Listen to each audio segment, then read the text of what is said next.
A gente não sabe, mas que tem grande chance de tem, né, cara? Tem. Ele não tem mais de onde tirar. Essa aí vai pesar. Essa aí vai ter negativo. Vai. Só lembrando aí que a psicóloga aí do Lourenço não deu jeito na chuva ainda, né? O assunto de agora é MotoGP 2018. Vamos brindar. Já tá gravando, tá? Já pega uns takes antes só pra... Saúde. Vamos começar a palhaçada. Bem, amigo. Tem que beber, né? Tem. Saúde. Caralho, que coisa mais forte. Meu Deus do céu. Essa Boa, cerveja feita de quê? Cevada não tem, né?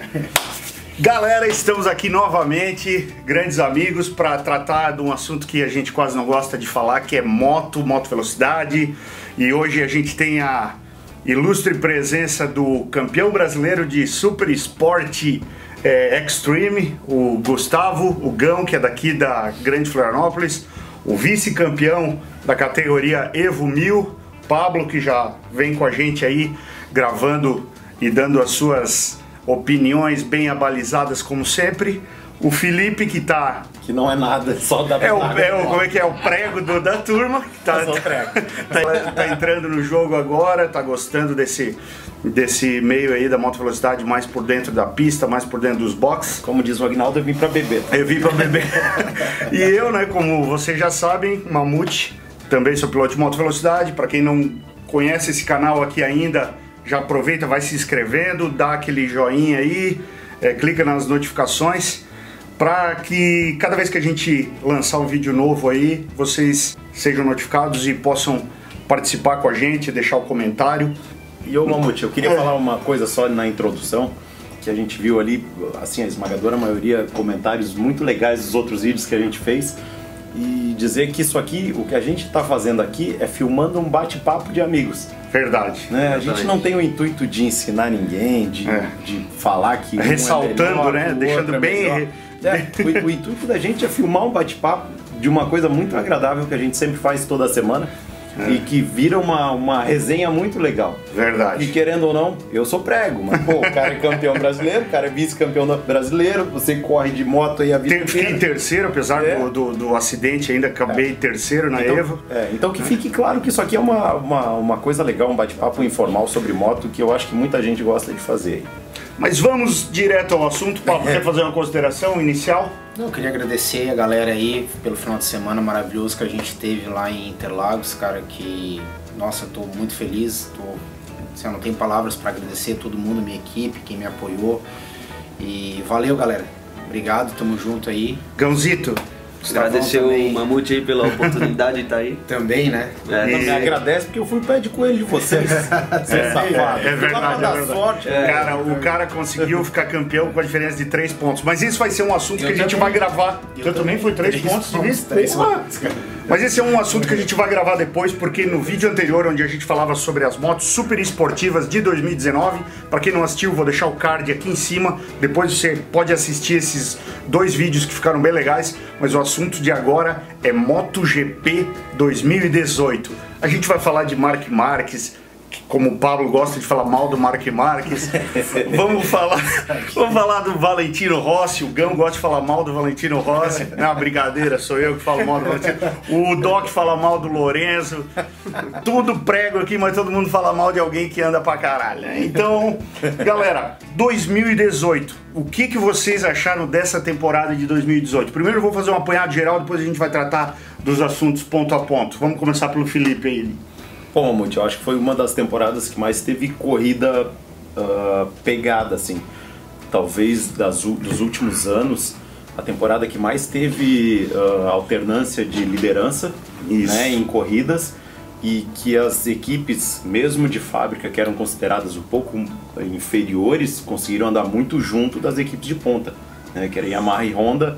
Ducati, a meu ver, talvez a grande equipe, apesar de não ter ficado campeã. KTM indo pro pódio na última etapa, né? KTM sendo pódio, Suzuki andando na frente em algumas corridas. Então eu acho que foi a temporada mais equilibrada dos últimos tempos aí. Foi legal. O único senão desse desequilíbrio assim que em favor da pilotagem foi o extraterrestre do Marc Marquez, né? que faz a Honda andar sozinha ali, como o pessoal ali, o pessoal fica me tirando, mas é verdade isso aí. E a gente começou essa conversa aí no outro bate-papo que a gente teve aqui, que está existindo dentro da garagem da Honda uma animosidade entre os engenheiros ali, que tá esse que todo mundo fala que a Honda só anda em razão de o Mark Marques que tá pilotando, né? E eu, de certa forma, concordo, porque o cara é um extraterrestre, o cara tem uma habilidade fora do comum para pilotar. E agora vamos ver essa grata surpresa aí do Lorenzo, né, que foi muito bem. Mas antes de falar do Lorenzo, que isso vai ser uma coisa que vai ser para 2019, a gente pode ver que, de certa forma, eu não vou tirar toda a razão do que tu falou com relação ao Mark Marques ser o cara que tá fazendo a diferença na Honda, porque o Dani Pedrosa, que é um piloto excepcional, não tenho que falar do cara, ele teve uma temporada, talvez por ser a temporada de despedida dele, bem mediana, né? Foi ruim, né? Foi ruim a mediana, temporada. Foi ruim. Pra ser um piloto de uma equipe... Sim. Mamute, eu vi algumas declarações dele, ele falando que já não estava com aquele ímpeto de corrida, já estava com a cabeça um pouco mais desfocada, já estava assim, mais relax. E ele mesmo declarou agora nas últimas entrevistas aí que ele fez de despedida, ele mesmo disse que já não estava mais conseguindo se concentrar e se focar e se dedicar como tem que ser, até se expor ao próprio risco que ele se expunha antigamente, não estava conseguindo mais porque ele já estava com a cabeça mais fora da MotoGP do que deveria. Né? Se eu não me engano, o Pedrosa é o piloto com o maior número de lesões, né, e de cirurgias. Até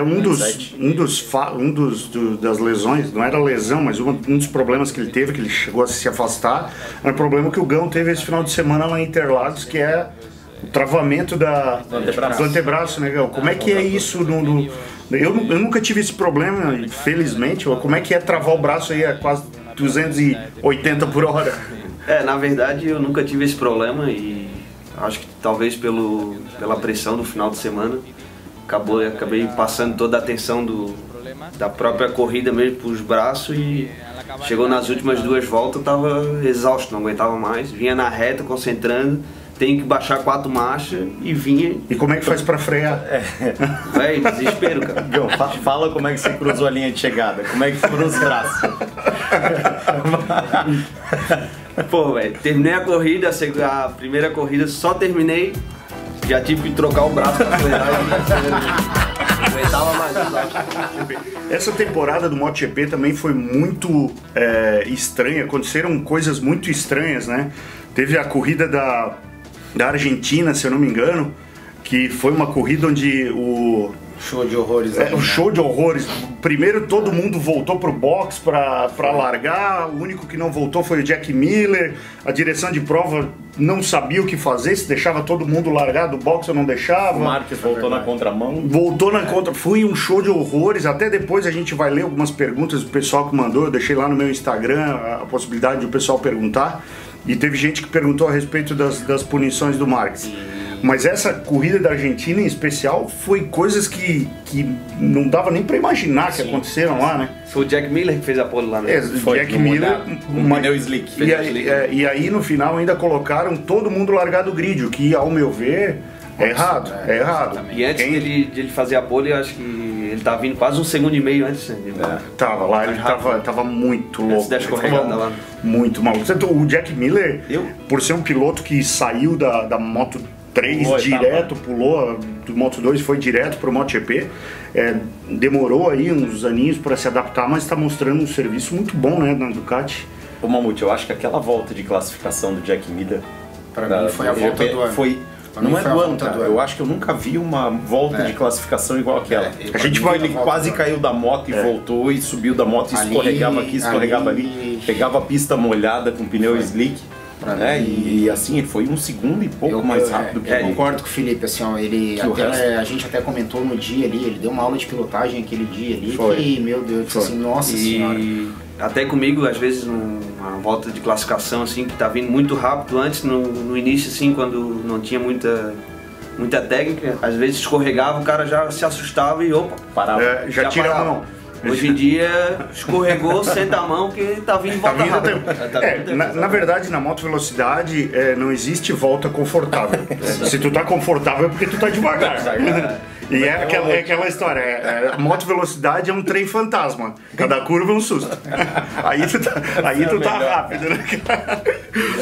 Aquele dia ali em especial eu fiquei assim, ó, nossa, eu cheguei até a me emocionar porque, assim, não sei se vocês lembram daquela volta que o Kionari deu no Mundial do Superbike também em 2008. Sim. Aquela aí também foi outra aula de pilotagem, né? Foi. Vamos deixar um trechinho aqui pra vocês verem aqui. E o Jack Miller, aquele dia, ele foi assim, nossa, espetacular. Ele foi o dono do qualifying. E só para fazer Eu acho, desculpa te interromper, mas assim, Felipe, eu acho que as pessoas que não correm de moto, elas não conseguem mensurar o quão difícil é você tá competindo em cima de uma moto no seco. Agora você imagina naquelas condições de pneu slick. Então, o cara foi demais. Velho. Só para fazer uma ligação aqui, que tu citou o Kionari, sei que não é o tema do vídeo de hoje, mas o Kionari estava correndo ultimamente no britânico de Superbike, agora assinou com a Honda, vai correr a Honda Mundial de Superbike. Mas esse é um assunto que essa galera vai tratar em um outro vídeo aqui. No lugar do Jorge Lourenço. E uma bela de uma corrida. Muito, né? Uma bela de uma corrida, né? Muito. Eu acho que ele plantou uma pulga na orelha do Domenicali. Só eu que acho que o Petrucci foi uma escolha equivocada da Ducati, ou vocês também acham? Tem uma pergunta dessa aí pra gente debater depois. Eu até acho que já vamos fazer já. Assim, Felipe, ó, eu voltando ali, ó, eu tive a oportunidade de assistir algumas corridas do Álvaro Bautista ao vivo. E eu acho que o Álvaro Bautista foi aquele piloto, sabe, aquele pilotaço que não teve oportunidade de pegar uma moto condizente, entendeu? Então tá aí, agora que o Mamute acabou de falar tanto que ele foi quinto colocado quando ele andou com a Ducati oficial, entendeu? Claro. Então, infelizmente, eu acho que é um talento aí que se perdeu, mas agora vamos ver com essa ida dele para o Mundial de Superbike, eu acho que ele vai ter uma condição de equipe de fábrica, eu acho que ele vai dar bastante trabalho, já tá, vale nos tempos, acho que ele foi o segundo, se eu não me engano. Então acho que vai vir uma bela surpresa. Vamos passar já para as perguntas, que tem bastante perguntas sobre a nossa opinião. Lógico, a gente, como foi falado desde o início, a gente não é nenhum especialista que está dentro da fábrica, mas é a opinião de quem acompanha muito assiduamente e lê bastante coisa sobre o assunto. O William Brasielas, ele perguntou realmente isso que a gente estava falando. O Álvaro Bautista não traria mais retorno à Ducati do que o Petrucci? Com certeza. Sem dúvidas. Mas aí tem aquela questão, Álvaro Bautista é espanhol, Petrucci é italiano, a Ducati é italiana. E eu te digo assim, Mamute, o que eu acho é que a escolha foi puramente pela nacionalidade. A Ducati tem essas coisas, né? Ela sempre teve essas coisas daí. Tanto que pagaram um rio de dinheiro para levar o Rossi, né? E assim, eu acho que isso foi determinante até na escolha dele, em detrimento do Jack Miller, que a meu ver anda muito mais do que ele. Né? E andou esse ano mais que ele. Eu penso um pouquinho diferente do Felipe nesse aspecto, porque eu acho o Petrucci um bom piloto.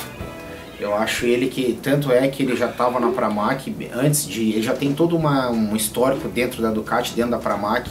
Eu acho que talvez o Petrucci, esse ano agora de 2019, vai ser o teste de ferro para ele. Por que eu estou falando que eu discordo um pouquinho do Felipe nesse sentido? Porque eu acho ele um excelente piloto. Eu só acho que ele, a hora que ele é pressionado, ele não reage da forma que se espera. Então eu acho que se ele amadurecer um pouquinho a pilotagem dele, tiver um pouquinho mais de calma, tiver um pouquinho mais de desenvolvimento, tanto que ele contratou a mesma psicóloga do Jorge Lourenço. Exato. Agora para fomentar trabalhar essa situação. Um pouco, né?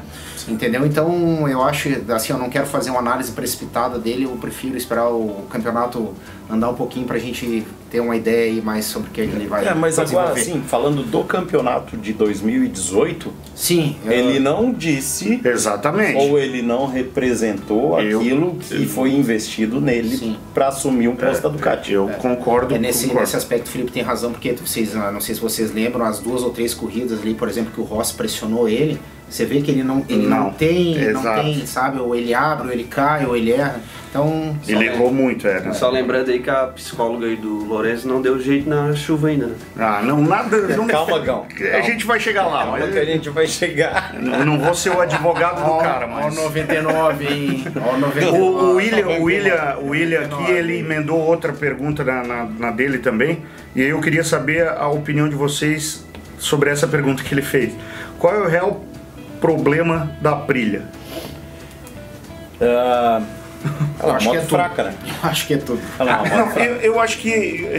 Eu acho que eles são novos ainda no MotoGP, novos que eu digo em termos de investimento, desenvolvimento. E é uma fábrica pequena. É uma fábrica pequena, exatamente. Ela não tem um porte, tipo a Ducati é uma fábrica pequena, mas olha a quantidade de caminhão de dinheiro que eles têm para investir nisso. Exatamente. A Ducati eu acho que ela prefere deixar de por trás também, né, Felipe? Também, da Ducati. mas a Ducati eu acho que ela prefere deixar de produzir moto de rua para ficar investindo em corrida. Em competição. Essa é a sensação que dá. Em A competição. Aprilia é o inverso. Eu acho que ela tá ali para desenvolver equipamento, algumas coisas, mas aquilo ali parece ser uma coisa secundária, que não parece também, entendeu? A Suzuki parece que investiu um caminhão de dinheiro para desenvolvimento de moto também. E os pilotos da Aprilia? Alex Espargaró caiu demais, né, cara? Alex Espargaró e Scott Redding. Pois é, cara, eles não são... O Scott a gente falar que... promessa, né? Mas eu sei, Pablo, mas a gente falar que algum daqueles pilotos ali é ruim... Não é isso, pelo amor de Deus. Nossa. É gente que cresceu em cima de moto. Nossa senhora, aquilo ali é elite. Mora heresia fazer uma coisa dessa, não. Então, assim, eu acho que culpar, às vezes, piloto daquilo dali, eu acho que é muito complicado. É bem isso que tu falou, porque até o próprio Álvaro Bautista, só voltando no que a gente tava falando, tava andando com uma moto Pramac, andando ali até o top 10. Ele pegou a moto que era do Lorenzo, foi lá e brigou, chegou a liderar a volta. Claro. Então, realmente, a questão de equipamento... Manda.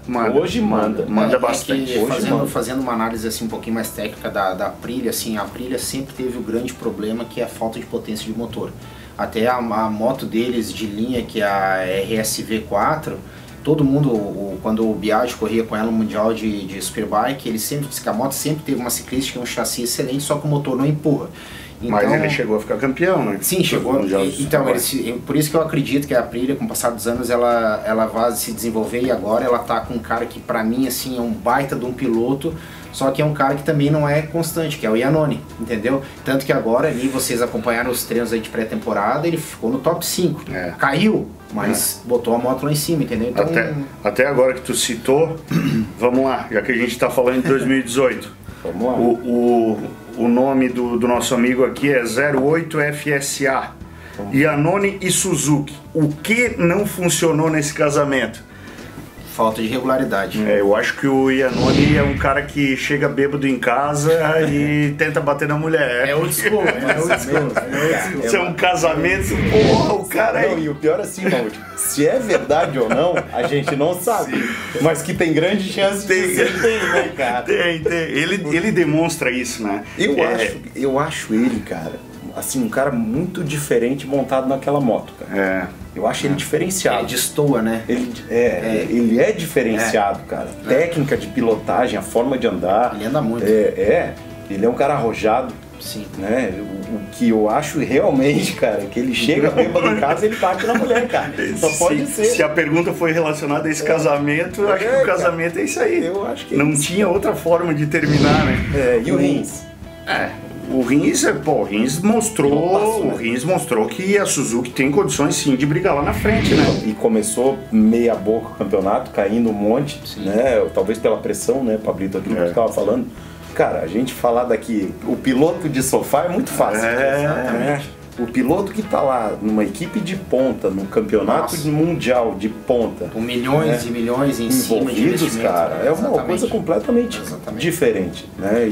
Mas ele é outro cara que ele é diferenciado. Eu acho que a Suzuki é uma das equipes que em 2018 acertou em piloto. Eu acredito muito. Acertou muito em piloto. Que por mais que o Iannone não tenha ido bem no campeonato, ele deve ser um cara que desenvolve moto, que desenvolve equipamento, que treina bem, que tem técnica de pilotagem, então eu acho que ele foi um cara importante nessa história da Suzuki. Exatamente. Mas só falando em Suzuki e Rins, Vocês viram a última frase que ele falou da entrevista? Não vi. Não tem mais de onde tirar. Brincadeira, uma brincadeira interna.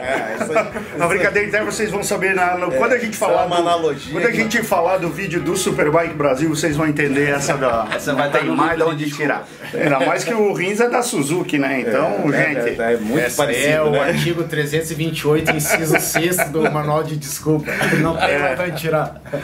A gente já falou, ele tinha mandado uma pergunta também a respeito do Pedrosa aqui, perguntou se o Pedrosa tá cansado ou o HRC que tava com problema. Não foi. A gente sabe que não foi, né? HRC. Não foi. O que houve foi o Pedrosa e Marques há um abismo um abismo, né? Assim, o Marques, ele é um cara que não... Cara, se você der uma bicicleta pra ele andar lá, ele vai andar entre os 3 primeiros. Né? Ele realmente foi talvez eu tenha visto essa temporada dele como a melhor temporada que ele fez em todos os tempos, cara. Correu foi mais cerebral, né, Felipe? Antes ele queria ganhar a todo custo, agora eu acho que teve umas 2 ou 3 corridas aí que ele... do jeito dele, ele levanta um pouquinho a mão ali, que ele chegou em segundo ou terceiro pensando no campeonato, então acho que amadurecendo aí eu acho que ele vai bater todos os recordes aí da MotoGP. Aqui nós somos os pilotos de sofá. Exatamente, claro, exatamente. Mas é bom estar nesse lugar, cara. Eu entendo vocês que ficam criticando a gente que tá lá andando na pista. É bom estar aqui pra galera. Continue fazendo isso, porque é muito gostoso, cara. E depois nos comentários lá de baixo que vão aparecer um monte, entendeu?